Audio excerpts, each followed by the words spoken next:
In today's video, I will be budgeting my first paycheck of December. Let's get right into it. So I open up my notebook and I go to my December calendar. This is my budget notebook that I like to budget in. If you are interested in it, I will link it down below. I'm going to turn to my paycheck budget worksheet. This is my paycheck budget worksheet right here. The first thing I'm going to put on the top of the page by pay date is my actual pay date, which is December 6th, today's date. Now for my income, I'm going to put paycheck number 1.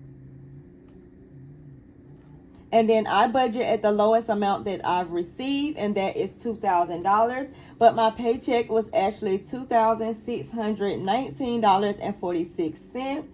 Now, I did get paid from one of my side hustles, so I'm going to put side hustle. And I'm not going to budget anything, but I actually got paid $193.40.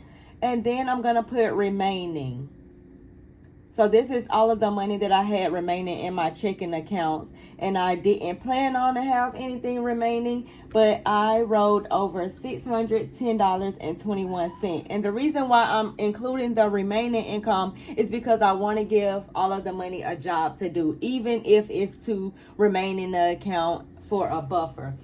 So now I'm going to go ahead and add up all of the income for this paycheck.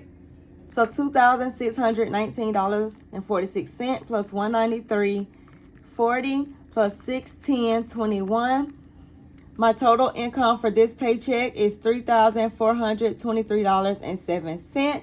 Now, I do what is called a budget by paycheck, and what that is basically I go back to my monthly calendar portion and I see when I'm actually paid, and everything that's highlighted in the green, I know that it needs to take care of all of these bills and expenses. Because I have my bills and expenses set up on automatic draft, most of them, I know that this is the amount that's going to be coming out of my account, and I know what day it's supposed to come out. So I'm just going to pull this out of my workbook, come back over to my paycheck budget worksheet, and then I'm just going to write all of these items out. So the very first thing I like to do, or what I focus on, is retirement, investing, and savings. So I'm going to go ahead and put that down now. So for retirement, for the date, so 12/6 retirement. And I apologize for the noise. Somebody's working on their car right now or doing something loud outside. I do apologize. I budget $102.30. Investing, $155.89.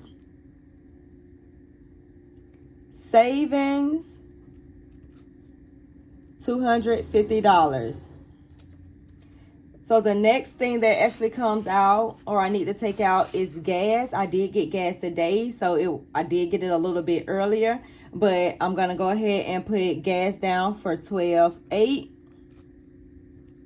And I budget $60 for that. Then on the 9th, I know that I have aftercare due for my son,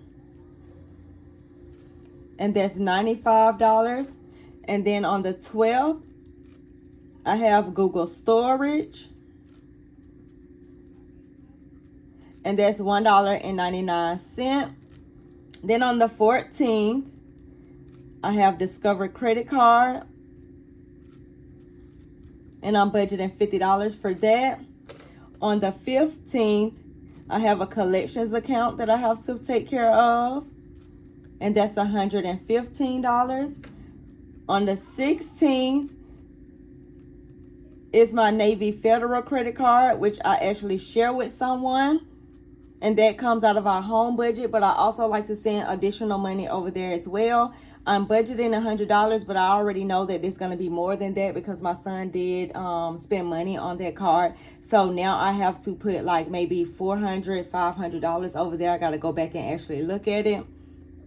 Also on the 16th, I have Merit credit card, which is just a monthly fee of $4 just to have it open.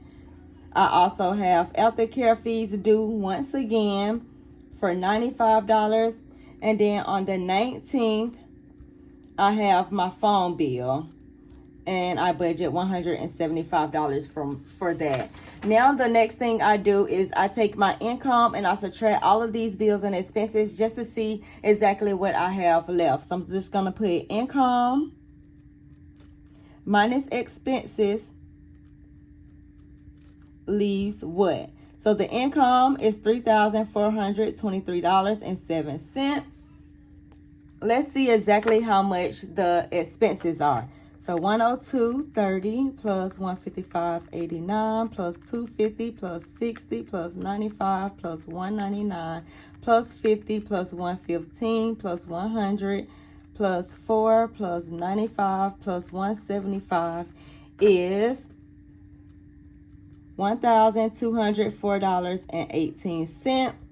So now when I do $3,423.07 and I subtract $1,204.18, I'm left with $2,218.89. Now, I've already mentioned to you that I know that I'm going to have to put some additional money over there. So I'm just going to go ahead and round this up to maybe $500. So I'm just going to say Navy Federal $400, so that can be $500. So I'm going to go ahead and subtract that, and I'm down to $1,818. Now my goal is to save $10,000 by the end of the year. I didn't think that I was gonna make it, but now looking at my account and looking at the side hustles that I'm doing and the effort that I'm putting in, I'm really trying to get up to this $10,000 mark. Now, with only me putting my $250 every single time that I get paid over there, I will end the year off with my normal goal, which I put $250 every single time that I'm paid, which gives me $6,500 at the end of the year. But I wanted to do a little bit more because I felt like I could do a little bit more, being that I am bringing in more income. So I'm gonna go ahead and say that I'm gonna put at least $1,000 to the side this pay period and see if I can actually, meet that savings goal, my big savings goal of $10,000 by the end of the year. So I'm gonna go ahead and put savings. So I already did $250. So 1,000 subtract $250. I'm going to go ahead and say $750 over there. And that leaves me with $1,068.89, which is not bad at all. I can also go ahead and say that I can put $750 aside for my mortgage payment or my home category. So I can just go ahead and get that out of the way as well. So $750 subtract that.